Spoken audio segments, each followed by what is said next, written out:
Hello बच्चों, let's see this question and here this question से who elect the community government in Belgium. Question आपसे बोल रहा है कि बेल्जियम में कम्युनिटी गवर्नमेंट को कौन इलेक्ट करता था, कौन चुनता था कम्युनिटी गवर्नमेंट को। कम्युनिटी समझते हो ना कि एक अलग अलग कम्युनिटी जो बना दी गई थी लिंग्विस्टिक बेस पे बेल्जियम में, उनकी गवर्नमेंट को कौन इलेक्ट करता था। ऑप्शन दिए हुए हैं people belong to one language community only, यानी कि लोग जिस कम्युनिटी की जिस लैंग्वेज बोलने वाली कम्युनिटी का इलेक्शन हो रहा है, सिर्फ उसी कम्युनिटी के लोग, उसी लैंग्वेज को बोलने वाले कम्युनिटी के लोग ही इलेक्शन में पार्टिसिपेट करते थे। By the leader of Belgium, Belgium के लीडर कम्युनिटी गवर्नमेंट इलेक्ट करते थे, या फिर the citizen of whole country, पूरी की पूरी कंट्री के सभी लोग मिलकर कम्युनिटी गवर्नमेंट को इलेक्ट करते थे, या फिर the community leader of Belgium, Belgium के कम्युनिटी लीडर्स इलेक्ट किया करते थे।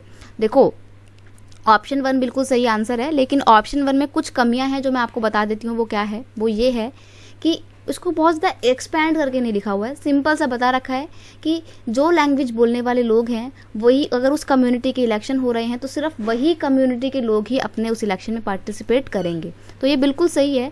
इन Belgium community government is elected by the people belonging to the particular language speaking community no matter where they live. वो कहीं भी रहते हों, लेकिन अगर उनके एक स्पेसिफिक लैंग्वेज है और उस स्पेसिफिक लैंग्वेज वाली कम्युनिटी के ही गवर्नमेंट को इलेक्ट किया जा रहा है तो वो पार्टिसिपेट करेंगे।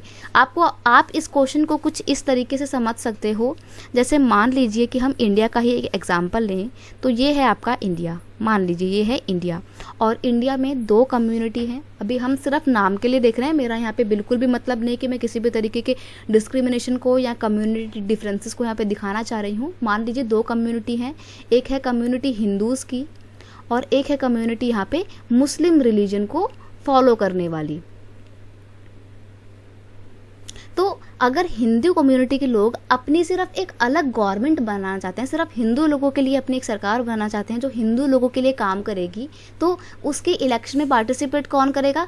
पूरी इंडिया में रहने वाले जितने भी हिंदू हैं ना, वो पार्टिसिपेट करेंगे। और फ़र्क नहीं पड़ता है कि वो हिंदू दिल्ली में रहते हैं या कश्मीर में रहते हैं या पंजाब में रहते हैं, आंध्र प्रदेश में रहते हैं, केरला में रहते हैं, बस उनका धर्म हिंदू होना चाहिए तो वो अपनी हिंदू सरकार चुन सकते हैं। वो कहीं पर भी रहते हैं, उससे कोई फ़र्क नहीं पड़ता।